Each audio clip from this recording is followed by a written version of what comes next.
What up gang, Malaysia, Indonesia, Singapura, Brunei. Assalamualaikum, it's your boy Kimis Coverto. So hari ni kita nak mengupas sikit spoiler chapter 1004. And yes, once the manga with fans translation keluar, kita akan bincang dengan penuh juga. And insyaAllah kepada yang bertanya, adakah aku akan review semua chapter dalam fan made manga Return to the Reverie tu?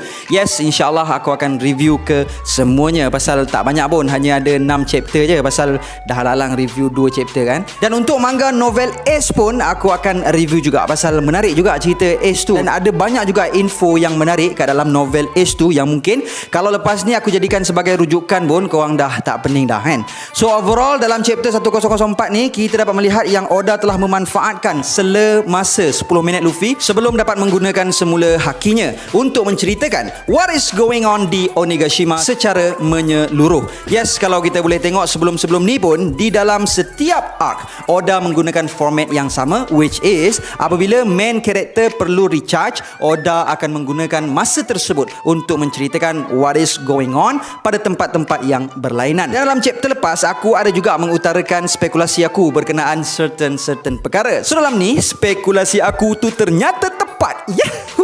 Alright gang, let's proceed with the content. Tapi sebelum itu kepada korang yang belum lagi subscribe channel aku harap korang dapat subscribe dan menekan bell notification button so that korang tak ketinggalan video-video dari aku. Follow IG Kimis Coverto so that korang dapat update terkini dari aku. Join grup Telegram Coverto Fleets untuk berpeluang memenangi hadiah giveaway setiap bulan. 5 pemenang akan dipilih every month. Ayo kita jadikan channel ini setanding dengan channel-channel teori yang ada di seluruh dunia. Say with me guys, Ikuzo Yarudamo Nescafe, di mana jua Nescafe, tiap masa di mana saja nikmati bersama. Alright, untuk spoiler chapter 1004 ni dibawakan kepada anda macam biasa oleh Redon. Bagus betul lah kerja dia ni. Memang up to date gila dia punya kerja. Judul cerita chapter 1004 nanti bertajuk Kibidango. Dan dalam chapter 1004 nanti juga kita akhirnya mengetahui misteri Otama datang ke Onigashima. Pasal yalah sebelum ni Otama bagi tahu yang dia telah datang ke Onigashima menaiki kapal musuh. Kalau Otama seorang je tak apa, kira logik lah pasal dia kecil kan. Tapi dia kan datang dengan Komachio, dengan seekor lagi beruk tu, apa nama dia? Hihimaru. Nama macam nak ketawa pula, hihi. So menjadi kemusykilan dan pertanyaan pula di kalangan One Piece community. Kapal musuh yang manakah yang Otama naiki? Kemudian timbullah beberapa teori, termasuklah aku sekali, yang mengatakan bahawa Otama telah datang ke Onigashima menaiki kapal Revolutionary Army milik Monkey D. Dragon. Pasal kepala emblem kapal dragon kan berbentuk naga. So sebab tu mungkin Otama ingat tu kapal musuh. Tapi rupa-rupanya nanti dalam chapter 1004 barulah kita mengetahui bahawa Otama telah datang ke Onigashima bersama-sama dengan Speed. Tapi still betul jugalah statement Otama tu. Memang dia datang naik kapal musuh, tapi musuh yang telah dijinakkan. Ya takkan semua aku nak bagi tahu, kata Otama. Cik wah. Dan finally dalam chapter 1004 juga nanti kita finally mengetahui yang Speed masih hidup. Yalah pasal last kita dapat tengok si Speed ni pun dalam chapter 923 masa dia kena fire dengan Kaido tu kan. Kira padu jugalah si Speed ni. Pasal walaupun dah kena blast dengan api pun still dia boleh survive.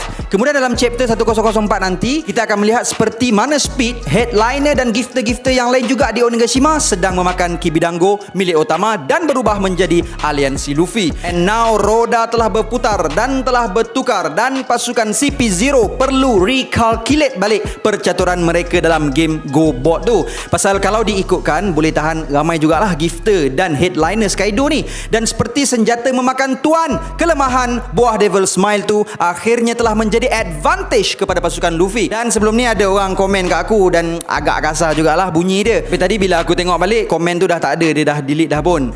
Bukan apa, kalau kita ada pandangan yang lain, first kita kena hormat pandangan orang lain dulu, barulah kita cerita apa pendapat kita. Dia terus je fire-fire aku. Aku tak kisah pun kalau orang ada pendapat selain daripada pendapat aku. It just kita kenalah buat dengan hikmah, kena buat dengan baik. Cerita je apa pendapat kita dan kita hormat pendapat orang lain, okay? Apa yang kita suka orang buat dengan kita, itulah yang kita buat dengan orang, betul tak? Bukan apa macam ni, dalam review chapter 1003 sebelum ni, aku ada bagi tahu dalam chapter 1003 kita dapat melihat melihat yang Usopp macam tengah busy melastik dan kelihatan Otama macam mengarahkan Usopp untuk lastik sana, lastik kat sini. Berkemungkinan Usopp sedang melastik pemakan buah Devil Smile dengan peluru Kibidango. Lepas tu pula adalah si Danny, dia pergi komen, bro, Kibidango tu hanya berkesan untuk binatang je, kat manusia tak ada efek. Kau tengok ke tak cerita One Piece ni?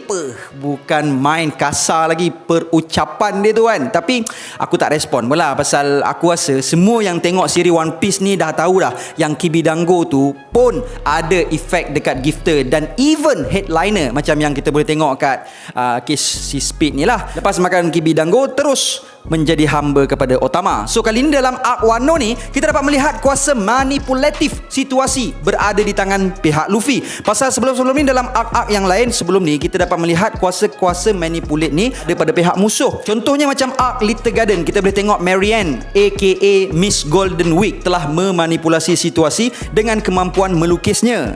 And by the way, dia tak makan buah Devil Fruit tau. Marianne ni dalam SBS Question Corner, Oda sendiri bagi tahu yang Marianne bukan pengguna buah Devil, tapi dia ada kuasa hipnotik dengan menggunakan color trap untuk mainkan emosi musuh. Begitu juga dalam Dressrosa arc, kita dapat melihat yang Sugar merupakan pemanipulasi situasi keadaan dengan kemampuan buah Devil hobi-hobi Nomi miliknya. Begitu juga dalam arc Whole Cake Island, kita boleh tengok si pemanipulasi keadaan, si pemanipulasi situasi adalah Brule dengan kemampuan Mira-Mira Nomi milik dia. So sampai sekarang kita dapat melihat yang si pemanipulasi situasi ini kebiasaannya tak adalah kuat sangat, tapi kemampuan diorang tu mampu untuk membalikkan keadaan seperti mana yang kita dapat melihat kemampuan Otama ni, dan seperti mana yang aku bagi tahu dalam chapter 1003 juga. So kita boleh nampak ada 5,000 tentera Luffy dan 27,000 tentera musuh. Sekarang sudah semestinya lah buah putih akan bertambah dan buah hitam akan berkurangan pula setelah ditukar menjadi buah putih. Tapi kalau itulah yang akan terjadi,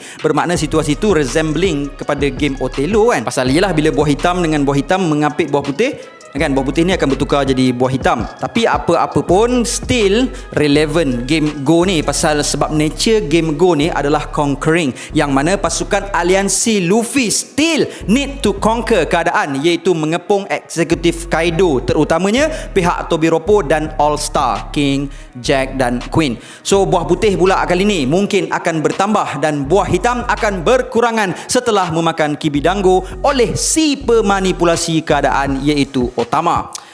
Hari tu si Oda ni cerita pasal pedang kecil, pedang besar. Kali ni dia main buah putih, buah hitam pula. Dan dalam chapter 1004 juga kita akan diperlihatkan dengan perlawanan antara Frankie menentang Sasaki dan Alti menentang Nami, yang dilihat Nami sedang menggunakan serangan Thunderlance tempo. So macam yang kita tahu sebelum ni pun kita dah pernah tengok si Frankie ni punya General Frankie beraksi. So pada pendapat aku berkemungkinan dalam pertarungan Sasaki ni nanti mungkin Frankie akan menggunakan his secret tekniknya. Mungkin ialah possibly dia mampu untuk transform General Frankie tu dengan lebih besar. Dan dalam chapter 1004 nanti juga kita akan diperlihatkan Sanji dan Black Maria, yang mana Sanji telah pun menjadi tebusan dan tawanan Black Maria dengan kemampuan buah Devil Black Maria. Dan Black Maria kemudiannya bercakap sesuatu kepada Sanji tentang Nico Robin. Sebelum ni pun kita dah boleh tengok dialog di antara Big Mom dan Kaido yang mengatakan yang dia perlukan Nico Robin untuk mentranslate dan mentafsir tulisan yang terdapat pada batu poneglyph. So mungkin disebabkan Sanji telah pun menjadi tawanan, so Black Maria simply dedahkan rahsia yang lepas mereka menewaskan aliansi Luffy, dorang akan menjadikan Robin sebagai hamba dorang untuk perkara tersebut. Dan kalau kita tengok balik, semua Yonko atau kita boleh kata Goko ni tak ada pun dari kalangan dorang yang mempunyai kemampuan untuk mendengar semua suara, atau dalam maksud lain the voice of all things, selain daripada Luffy. Bukan apa, pasal kita boleh tengok juga seolah-olah dia menjadi satu prasyarat untuk seseorang itu bergelar The Pirate King. Seseorang itu perlulah mempunyai kemampuan tersebut. Macam yang kita boleh tengok dalam flashback Oden nanti, kalau dekat anime lah, Goldie Roger menggunakan kemampuan The Voice of All Things untuk track, untuk mengetahui lokasi di mana terletaknya poneglyph. Dan apa yang menariknya, Kozuki Oden juga ataupun Kozuki Clan juga mempunyai kemampuan yang sama dengan Roger, di mana kita dapat melihat yang Oden juga mampu untuk mendengar The Voice of All Things, dan begitu juga dengan si Momonosuke ni. So that's why pada pendapat aku rasa yang Momonosuke akan mengikut Luffy dalam pertualangan Luffy bagi melengkapi melengkapkan jurnal bapa dia. So this is just my point of view lah. Pasal ramai sangat yang berteorikan yang berkemungkinan next nakama Luffy adalah Yamato. Mungkin Oda akan twist cerita. Dia buat Yamato akan menjadi shogun untuk Wano bagi pihak Momonosuke sepanjang tempoh pertualangan Momonosuke dengan